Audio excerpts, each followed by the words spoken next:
कोई जानता भी है कि चावल का एक दाना तैयार होने में कितना समय लगता है? नहीं जानता। 120 दिन। 120 दिन तक जब एक किसान का पसीना उस धान के खेत की मिट्टी में बूंद बूंद मिलता है, तब जाकर अन्न पैदा होता है। और ये भी बता दूं कि हमारे देश में खाना बर्बाद नहीं किया जाता।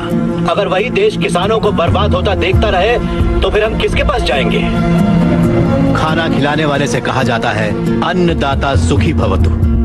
ये अन्नदाता है कौन? खाना पकाने वाला या परोसने वाला नहीं है, अन्न उगाने वाला है। और ये खेती जैसा उपहार ईश्वर ने हमें दिया है। सेल फोन के बिना हम जिंदा रह सकते हैं, टीवी और एसी के बिना भी हम लोग जिंदा रह सकते हैं। जो टीवी और एसी बनाते हैं वो करोड़ोंपति हैं, लेकिन अन्न उगाने वाला वो गरीब किसान इतनी कड़ी मेहनत और धूप में पसीना बहाने के बाद दिन ब दिन गरीब होता जा रहा है। फैक्ट्रीज लगाना गलत नहीं है, बिल्कुल सही है, लेकिन खेतों को बर्बाद करके फैक्ट्रीज लगाना गलत है।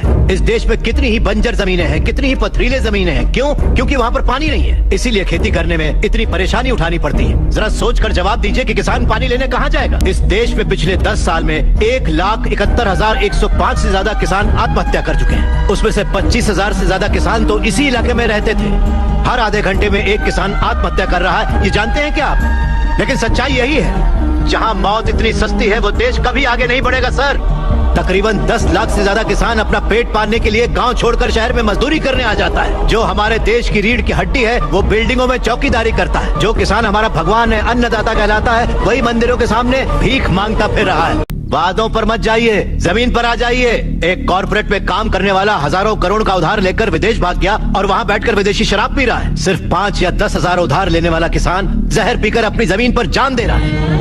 इन कॉर्पोरेट्स की काली करतूतों की वजह से हमारी हरियाली जली जा रही है। खेत सींचने वाली नदियां फैक्ट्री से निकलने वाले गंदे पानी से जहरीली होती जा रही हैं। ये मल्टीनेशनल कंपनीज की मशीनें हमारी खेती वाली जमीन पर कब्जा करके उन्हें खत्म करती जा रही हैं। पर ये दिखाई नहीं देता। किन फैक्ट्रीज की बात कर रहे हैं आप? सारे हेल्दी फूड्स में मिलावट करके ये उसे बर्बाद करते जा रहे हैं। अंडे को शैम्पू में, गाजर को क्रीम में, सोया को साबुन में। 2 रुपए का अंडा 10 रुपए में, 10 रुपए का गाजर 100 रुपए में खरीद रहा है ये कॉर्पोरेट वर्ल्ड। इस रेट पर क्या कोई गरीब खरीद पाएगा? फिर भी ये पैसा किसान या गरीब तक कभी नहीं पहुंच पाता, क्योंकि बिचौलिए ले जाते हैं। ये बिचौलिया धीरे धीरे और अमीर होता जाता है। अन्न पैदा करने वाला किसान गरीब से गरीब होता जाता है। पौष्टिक खाना न मिल पाने की वजह से गरीब बच्चे, गरीब बूढ़े बीमारी से मर रहे हैं सर।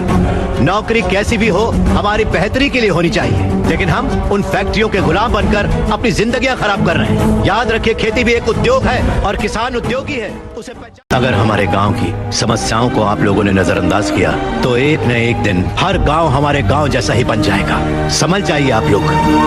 अगर ये मीडिया कोशिश करे तो ये दुनिया हिला के रखते हैं। वो ताकत है आप में। लोगों के दर्द को आपको बताने के लिए आपको परेशान किया, उसके लिए माफी चाहिए।